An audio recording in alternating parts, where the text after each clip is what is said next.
Hey guys, Doughboy here. I apologize, I messed up again. We got a new mic, and I had it ready for this recording, but then I kind of turned it off to mic test it, and I forgot to turn it back on. So, you won't hear this is original audio from the camera this time, but we'll get it right for the next one. So sorry about that. On to the video.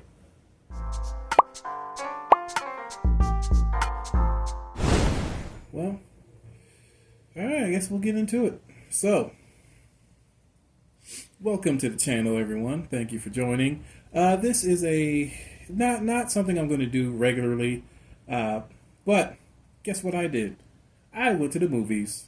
Something I haven't done in a long while. I can't even remember the last movie that I went to go see. Actually, I know the last film. Well, Marvel slash Sony. I saw Venom 3. I regret watching that. I did not watch that at the theater. I watched that on demand or whatever. I told myself I was not going to watch it. That's not the movie I'm going to cover, by the way. This is just me rambling. But I watched Venom 3 because my friend watched it and he wanted to discuss it. So, against my better judgment, I watched it even though I did not want to. I had no plans on watching it. As if you don't know, Venom is my favorite Marvel character of all time. And the Venom movies have not done him service. I do not go into watching these movies with bias, but Venom has a special place in my heart, and I do not like these movies. But so, with that being said, my brother wanted to go see the Thunderbolts, and I decided to go with him. Now, I don't know anything about the Thunderbolts. I don't really read Avengers comic books. I read like their individual comic books, like Iron Man, Thor, or whatever. But not like the Avengers, like actual comic. So I'm not really knowledgeable on the Avengers or the Thunderbolts as a team, but I know them as characters. So Thunderbolts, no, I know nothing about, nothing at all. So I had no real expectations when this movie was announced or upon viewing it. Now, when I heard the Sentry was going to be in this movie, that piqued my interest. So that's another thing what drew me to this movie. I do like the Sentry. I don't know a lot about him. I read a few of his comics on the origin. I do like his whole character, like the Void and what have you. For those who don't know, Sentry is like a Superman-esque character. The way they model him in the comics is, from what I've read anyway, is he's like a relic of the past kind of deal. Like, he was a superhero, but then he was too powerful and too unstable, so like they had to get rid of him and like made him forget or whatever, because he has like split personality kind of thing. So he's like a good guy going in, and then like I said, he's mood change or swing, and then he's like all death and mayhem. A really interesting character. Not unlike the Hulk, but think of like a Superman type deal. You should read his comic. It's really good. There are also other members of the Thunderbolts. You got Yelena, Red Guardian. Was it Winter Soldier's in there? U.S. Agent. Now, going in, I should say now, this will be a spoiler-free review, by the way. I'm going to try not to spoil anything. I hope I didn't spoil anything just by speaking on the Sentry. I guess he's in the trailer, so I guess that's fine. But in regards to this movie as a standalone film, taking comic books out of it, I thought the movie was fine.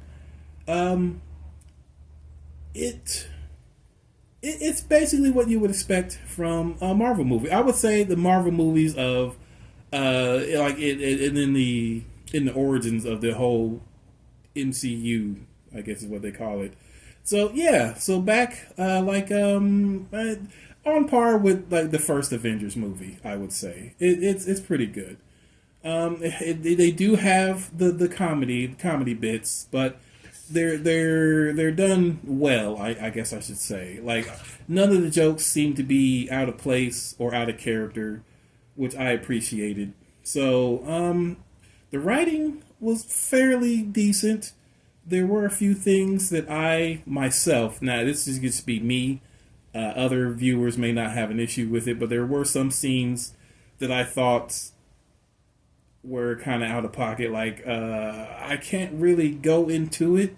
Let's just say towards the end, Yelena, who's the I guess would be the film's main protagonist, does something at the end where I'm like, how? Why would you do that? It's just in my head. Like even when like I was at the movies with my brother-in-law, and my nephew, and my nephew was sitting next to me. And as soon as this scene happened, I turned to my nephew and I was like, "What the heck just happened? Why would she do that?" And he looked at me. He was like, "I don't know, man." Like, you probably know the scene if you watched the movie. Like it was crazy. I'm like, no one, if you're a superhero, especially unless you're suicidal, you would do that. And as far as we know, Yelena is not. So I don't know. Stuff like that kind of makes me question the writing. Like it was just something to do because they had to, do for to keep the movie going. So I thought that was kind of weird. There were a couple more things in the story that I kind of didn't like. They really sped the Sentry's like origin. Like they really fast tracked that. So he didn't really get a ton of character building, at least before things kicked off. Which I understand. They had to do it for the movie. You got a time limit, and you gotta get these things going. But I mean, for what they did, it was fine. I just feel like they could have done a little bit more to explain how the Sentry got where he got towards the end, anyway. But like I said, I get it. No big deal. It's not a deal breaker. The movie's still pretty good. The effects were good. Most of and that's another thing. This is not an action heavy film. There are action sequences, a couple fight scenes.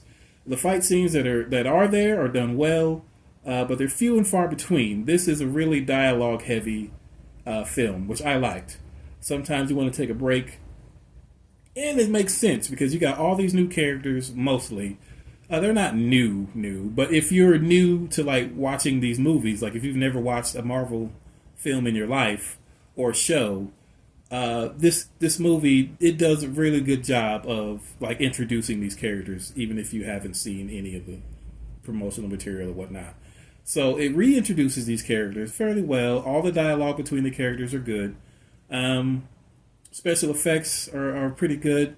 There's nothing that struck me as like displeasing. Like everything was nice and shiny. CGI effects didn't look CG, so if there was CG in there, you probably wouldn't know unless you're like someone who works in the field. Just off a movie going experience, nothing looked out of place. Everything looked fine. What else? Went over dialogue's pretty good. Special effects good. Music, the sound is good. Typical, Marvel movie stuff that you get. I'm trying to think of anything that I may not be thinking of. But no. Yeah, I mean, I don't want to make this too long. Movie's very serviceable. I would recommend it. Check it out. If you don't, $50 for me. I think I paid for my brother too because it was his birthday, so it was a little extra for me. Movies are still, that's another thing. I really don't go to the movies, not because I don't like movies, because it's just still too expensive these days.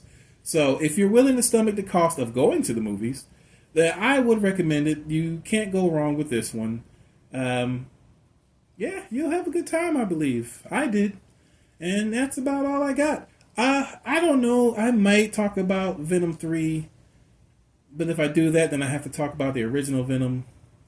I did not watch two because I didn't like the first one. I may go into it. Like I said, I'm not a movie reviewer, so this is just something I did off the cuff while I'm trying to figure out my next retro review I want to do. I got a couple ideas for the games that I want to do. It's just getting to them is the thing. But yeah, yeah. So I hope this was helpful for anyone who likes watching movies and whatnot. Like I said, this won't be a regular thing, I don't think. And yeah, if you made it this far, thank you, and we'll see you later. Bye bye.